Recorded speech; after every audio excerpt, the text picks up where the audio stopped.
Here right now is a 30-something-year-old living in a dark, dingy basement. Probably their parents, surrounded by empty energy drinks, beer cans, and other adult paraphernalia. They're isolated from friends, family, the entire world. They are spiraling into an abyss they can't crawl out of, going further into an inescapable madness. This may sound like your average Reddit user, detached from a community of people in real life. They need somewhere to share what's on their mind. And while I'm sure plenty of them exist there, some people need to take it further than Reddit. They just have too much to say, too many thoughts on their mind, and too many of them way more explicit than even Reddit can handle. Welcome to Free World Alliance. When first opening, it's like a tsunami of flashing colors that will either hypnotize you or give you a headache. It gave me the latter. In big, bright, bold letters, the words Free World Alliance cover almost the entire page, as well as a logo for whatever that is.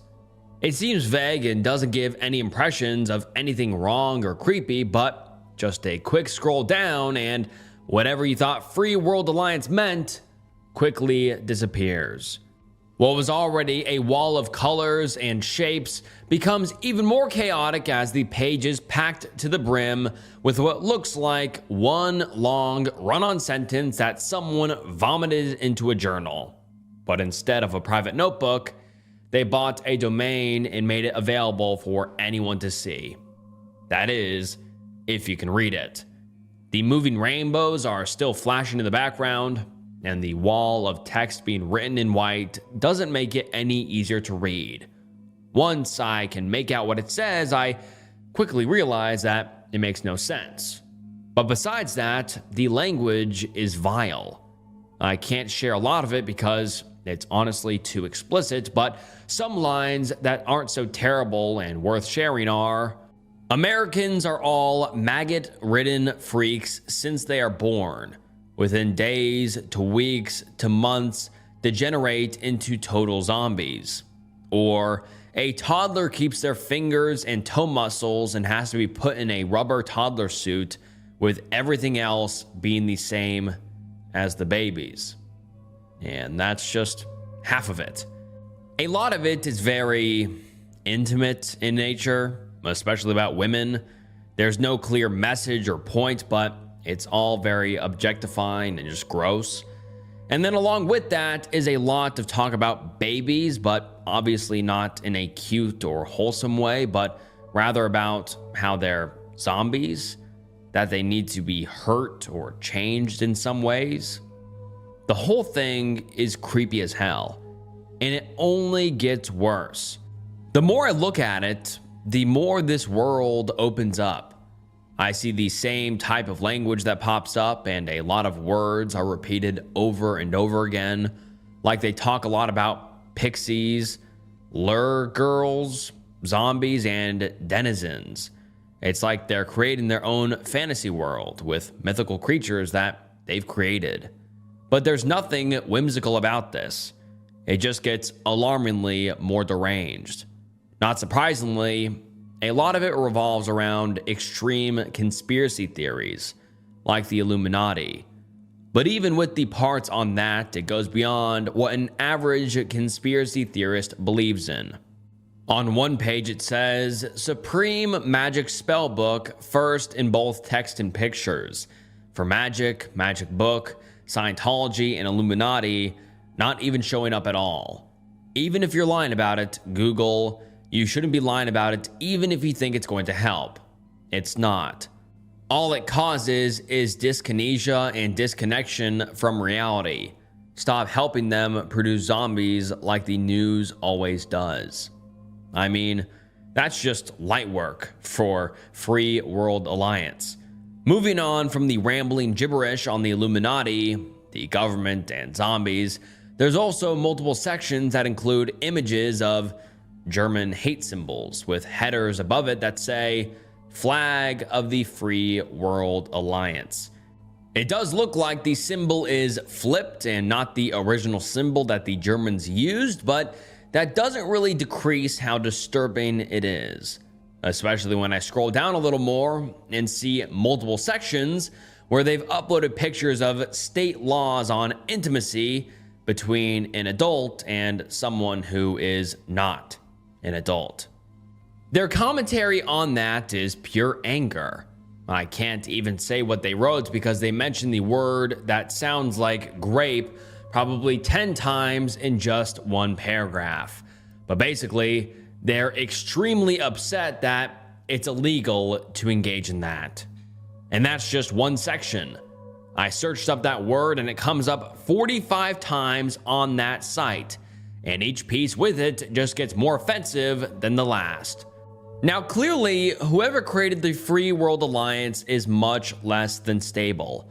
I'm sure there's mental illness behind it, especially with how much of it is just rambling with no beginning and end. But how much of the disgusting and depraved language can be excused because of that? Because not only is it horrifying, there's just so much of it. At one point on the site, they list at least 100 if not more websites listed, each one with descriptions of what they are and who they'd be useful towards. Each one is created by the same person. Some examples are Magic Guild, for people who want to be blacksmiths as well as already being a pirate. 9/11 Conspiracy Theory, for 9/11 conspiracy theorists. Society of Wizards, for complete and utter perverts. Tell her she has to read through the whole thing to understand how good it is. That is just 3 of many. And each single one is just as long as the first one I came across. Tens of thousands of words of either complete nonsense or misogynistic, violent, and downright terrifying rambling. Like I started this story with, this person has to be unemployed and most likely living in their mother's basement. There's no way someone who works full-time would have enough time on their hands to do all of this. My theory is correct based on a couple things I found on the website, such as, I am still supported by my parents though. Kill any who think I should and not be able to accept donations, or the bank will take all your money away. And Scientologists will kick you out of your house. But digging deeper into this, I was able to find out more information than just that.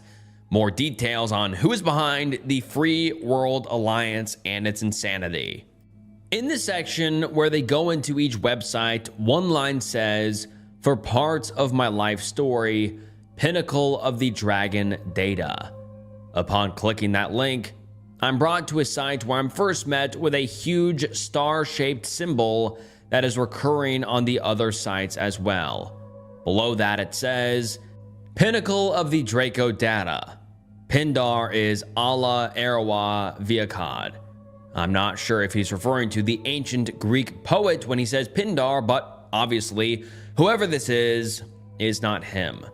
What is true though is that Allah Erawa Viakad is whoever is behind all of this. Of course, it's most likely that's a pseudonym for him. I find it very unlikely that's what's written on his birth certificate. But what does seem likely is that the picture below this one is taken of himself.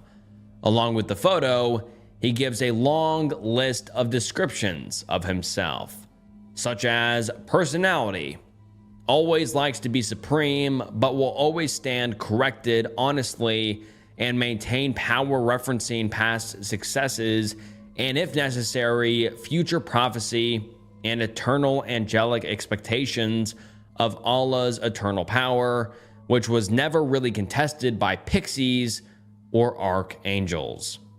Again, nothing is really making sense.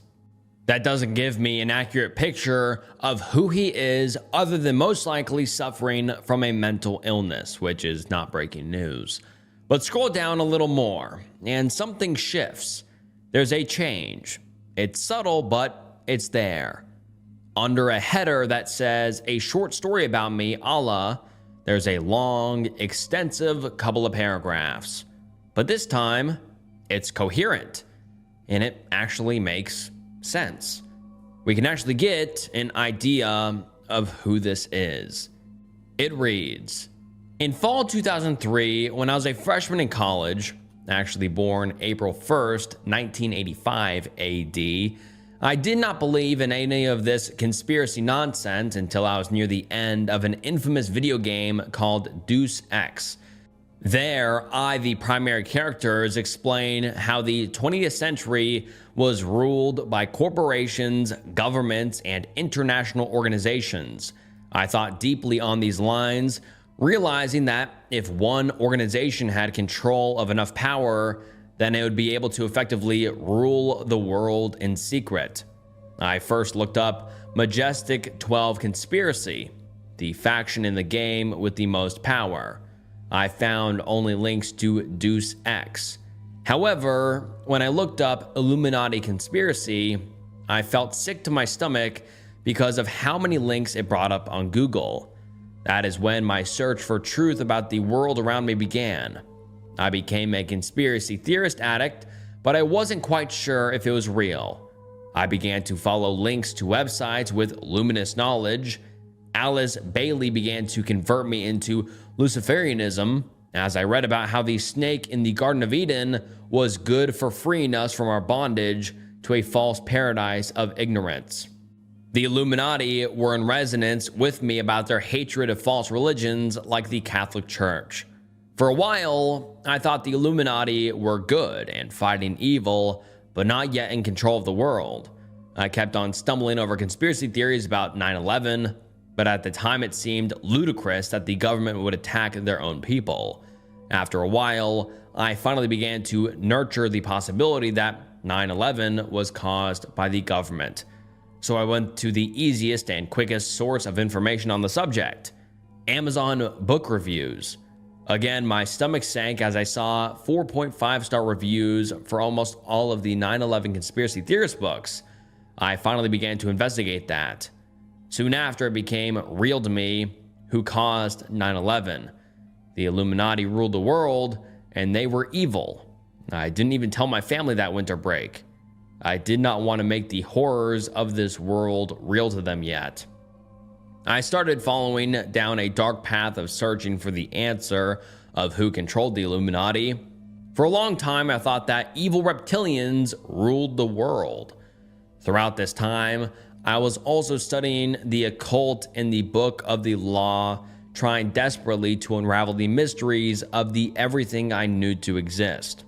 I was still an atheist at my core, though. I started doing lots of psychedelics with Eddie, Zoe, Duran, Nick, and Nate, following the direction from the Book of the Law to do strange drugs. I once tried to explain to them that the lava lamp was an anagram of the universe. A very funny occurrence. It's this point in his story that he begins to go into extreme detail about which drugs he did, how much of each one, and where it led him. Well, spoiler alert, it led him to making all of this, the Freedom World Alliance, and something else which he further describes here. I was ecstatic to know these secrets finally, but I know that the Illuminati know it as well. They are the secret rulers of this earth. I laid back, closed my eyes, and saw pure white. Then I felt as if my spirit was being pulled towards my spinal cord. I could not face annihilation. At that moment, I felt I had things that I needed to complete, like my movie script, so I sat up saying no, opened my eyes, and forced myself back into this world. I felt a sense of horror as I realized that I just denied myself perfect omniscience instead of being in an animal like a lowly angel. After a couple hours, I came down a little and wanted to get up again, so I took a whole bunch of DPT. I laid back and saw matrixy symbols pass from the right to the left before my eyes. Each symbol had a definite meaning, but it was completely analog. It existed in a field of symbols that formed the alien supreme computer that was sustaining this universe. They were all possible shapes and colors. These symbols passed for a couple of hours. As my trip wore off, I began to forget the details of the Matrix, but I still retained the fact that we are living in an alien hive. Since then, I have been refining my own proof to match the one they revealed to me. Here it is, Supreme Matrix Theory Abstract. He then links a whole other website for that theory, and as you guessed, it is all completely insane. But those parts, they seemed kind of lucid, which very quickly comes to an abrupt end when the next section begins with Harry Potter or Barely Sober. 'Cause I'm so smart, betrayers take 3 years to figure out how to press buttons on their UC to produce what I thought should be nanites replicated everywhere back in 2009 to fix global warming. Obviously, it's no surprise that this person is in this mental state, considering he did take a massive amount of drugs and is most likely battling some sort of mental illness on top of that. But it is scary to consider how that headspace could put him in a position where he acts on these dangerous and impulsive thoughts, and at times, the violent feelings, because he clearly has desires to behave in ways that are just disgusting. Not only the section mentioned earlier on his frustration towards laws that are there to protect people that are under the age of 18, but there's one website I came across that looks different from the rest. Lair Girls. At first, it doesn't seem that crazy. It actually looks much more normal than what we've seen so far. It's a huge list of links to random images, at least at first glance. But the more I click through these, and by the way, there is thousands of these, the more concerned I get. The common denominator among all of them is that it's 99% photos of women, sometimes normal pictures, and sometimes more explicit. Many are of adult women though, and it's not totally odd to be an adult man looking at adult content of women, so that's not totally out of the ordinary, but it doesn't stop there. There's multiple photos that, although they aren't explicit or outwardly gross, they're incredibly sketchy and leave a very unsettling feeling in the pit of my stomach, like the multiple photos of children in kids' Halloween costumes, or the edit of a young Jeanette McCurdy, where he or someone else edited a photo of her so it looks more explicit. A photo of her as a teenager. All of this, plus the content that's in the hundreds of websites he's created, do not look good. In fact, it looks horrific. On one Reddit comment about the web ring, a user comments, "Just your ordinary internet mental illness." But is it really so ordinary? Mental illness may be something many people struggle with, and there may be other people that form their thoughts in ways that are equally as incoherent, but this goes beyond that. These websites give an idea of his desires, what he's interested in, and what he believes. It also points to someone so far removed from reality that it's unclear what they're capable of or what their intentions truly are. Free World Alliance and the other websites may point to a hazardously unstable person who's hiding in plain sight. Allah may be more than a 30-something-year-old who hasn't left his basement in months. He may be more than the average incel. He could be dangerous. But these sites have been up for a while. The first snapshot of it that's archived online is from September 24th, 2013, where it looks different, but it's most certainly still Allah. Over 10 years of uploading every thought, no matter how disturbing, obscene, or concerning it might be. So far, it doesn't seem like any of it has left the safety of the internet. Only time will tell if Free World Alliance makes its way off a computer and into the real world. Texas Department of Criminal Justice. Many of us wonder what our last words will be, who they'll be to, if they'll be meaningful, or if they won't matter at all. It's a daunting thing to face. Someday we'll utter our last breath, and we'll have no idea what those final sentences will be, or if anyone will remember them. This goes for anyone. We're all alike in that way. Well, almost everyone. For the people in prison who are awaiting their turn on death row, they have a whole other set of problems. Not only do they know when they're going to die, but they also have the added pressure of that huge question. What will my last words be? Everyone wants to say something profound before they take one last look at another human being, before they eat their last meal, or before they feel the last little bit of air.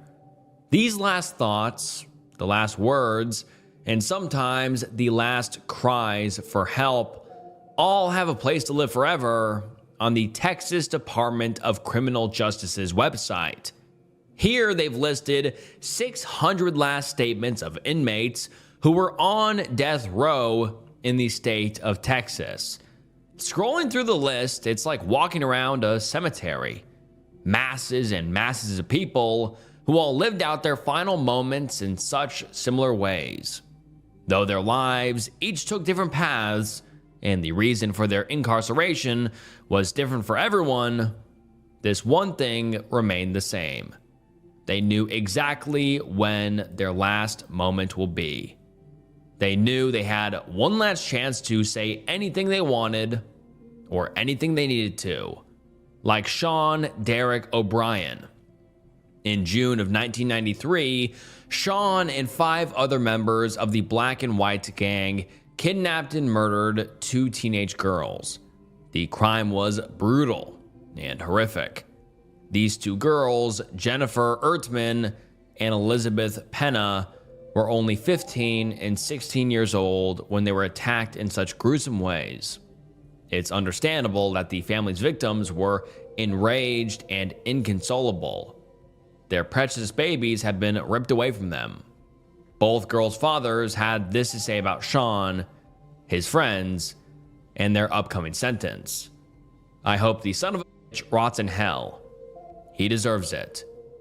It doesn't make me happy, but this is the punishment he was given, and it's justifiable. I kind of feel numb in a way, knowing that I've been waiting for so long for this day to come. I've been looking forward to this for a long time. On the fateful day that Elizabeth's dad was counting down the days to, Sean had this to get off his chest. I'm so sorry. I have always been sorry. It is the worst mistake that I ever made in my whole life, not because I am here, but because of what I did, and I hurt a lot of people. You and my family. I'm sorry. I have always been sorry. I am sorry. You look after each other. I love you all. Be there for one another.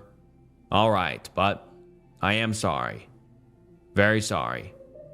I love you too. All right. It doesn't take away the heaviness of what he did to those 2 innocent girls. No. In fact, it just makes it heavier. What he did was inexcusable.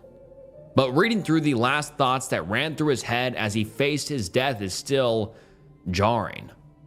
And he's not alone in feeling guilt, remorse, and shame.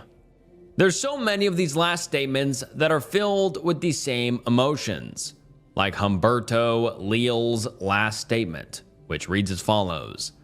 I'm sorry for everything that I've done. I've hurt a lot of people. For years, I've never thought that I deserved any type of forgiveness. Lord Jesus Christ in my life, I know He has forgiven me. I have accepted His forgiveness. I have accepted everything. Let this be final and be done. I take the full blame for this. I am sorry and forgive me. I am truly sorry. I ask for forgiveness. Life goes on, and it surely does. I'm sorry for the victim's family for what I did. May they forgive me. I don't know if you believe me. Life goes on. I am sure it does.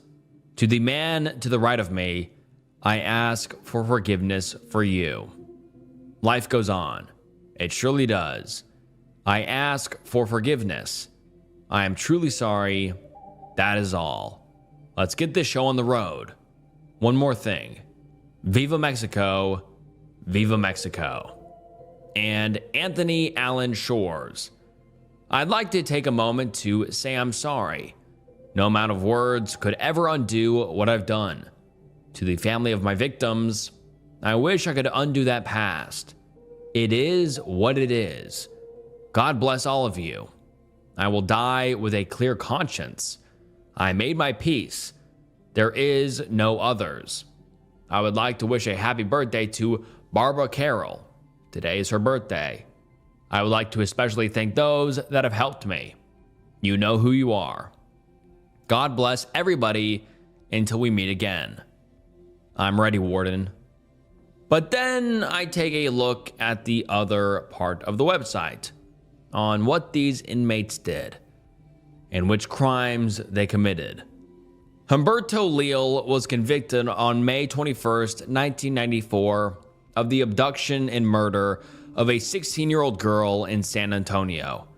Not only did he kidnap and assault this poor girl, but the details are sickening. Humberto used a piece of lumber and a 35-pound chunk of asphalt to hurt her in ways that are just beyond gruesome.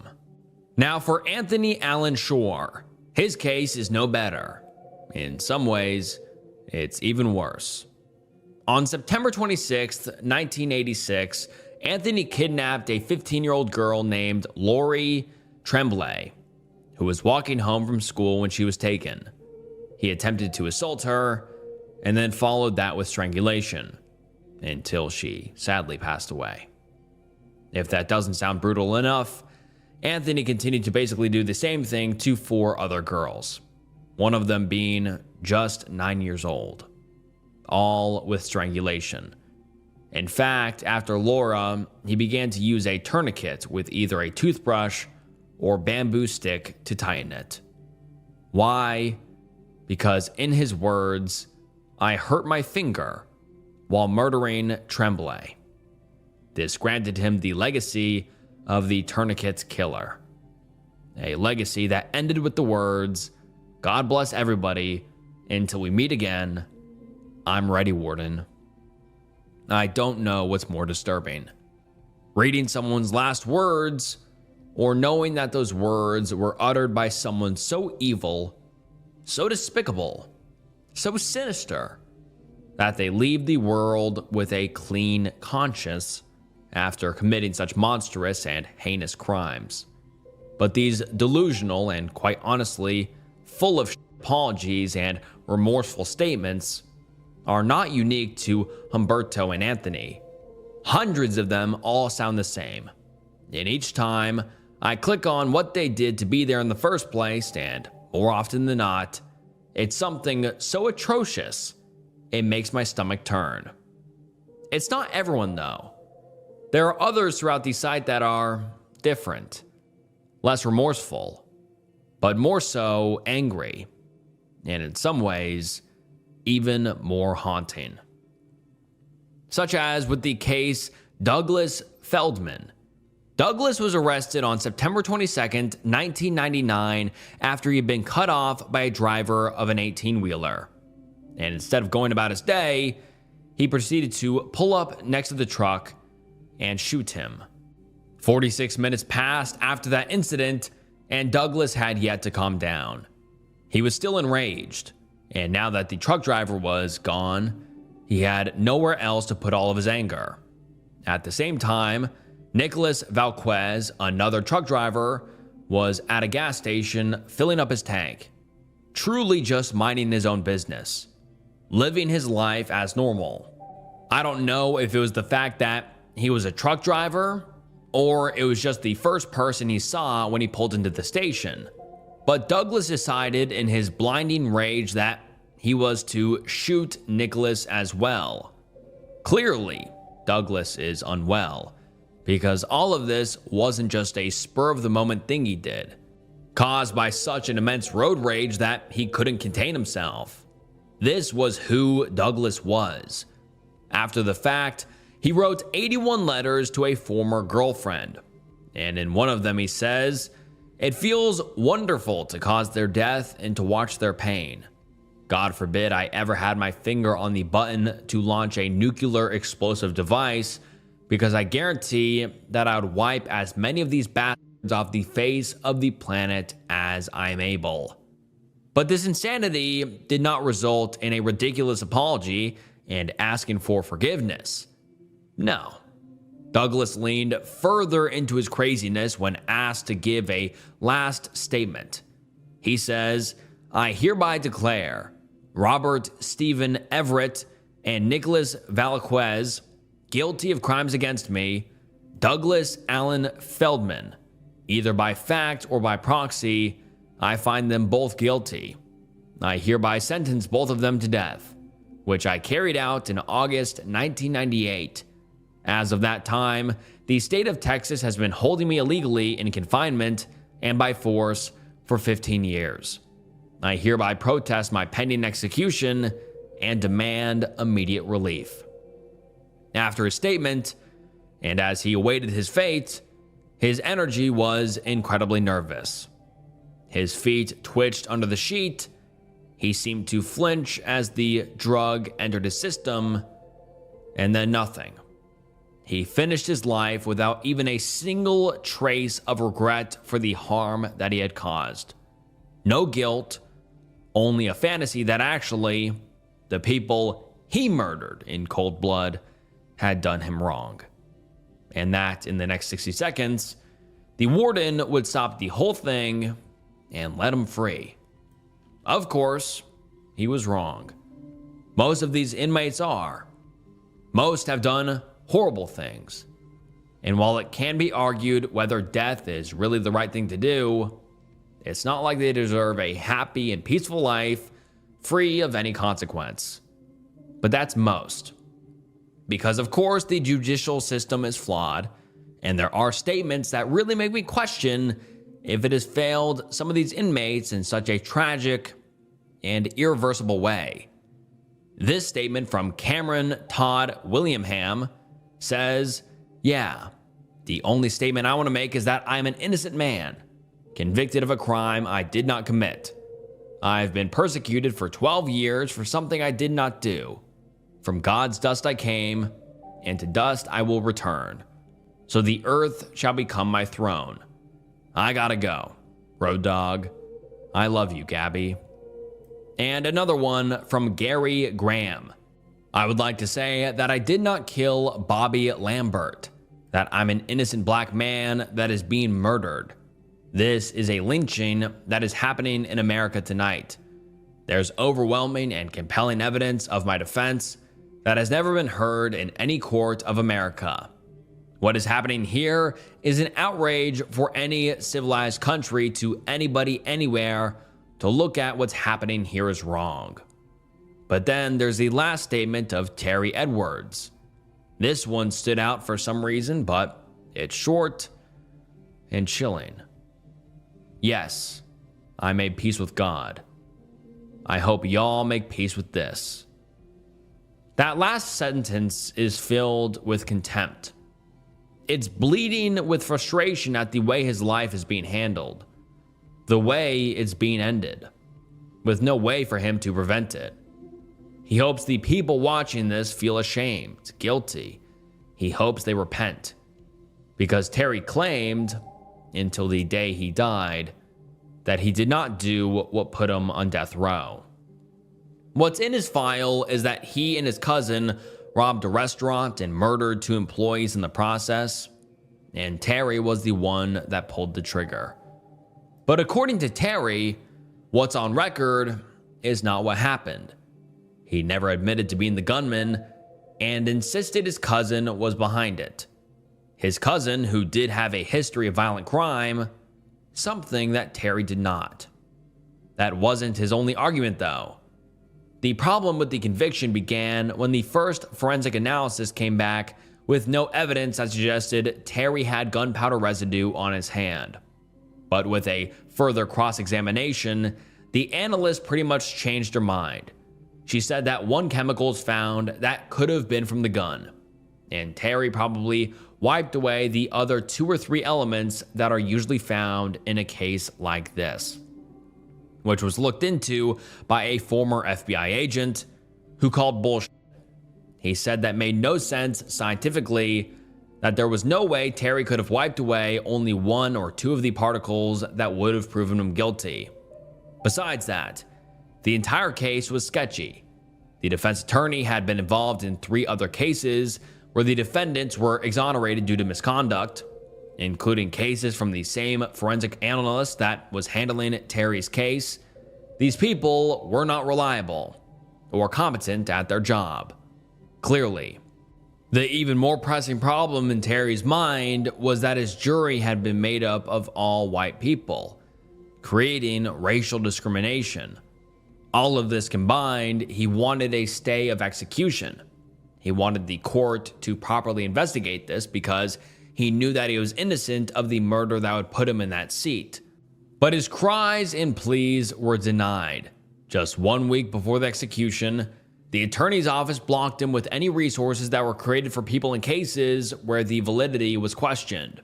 And on January 26th, 2017, the state of Texas carried out his capital punishment, leaving him no final chance at rectifying what he had done. None of these people listed on this website had any second chances. And when you do things like hurt children, murder your own family, or brutally assault someone, you don't really deserve one. But the stories like Terry's are genuinely heartbreaking. Even in the case that he had done it, that he had murdered those 2 people, there has to be the room for argument that maybe death doesn't have to be the only option. He wasn't a cold-blooded maniac like Douglas Feldman and Anthony Shore.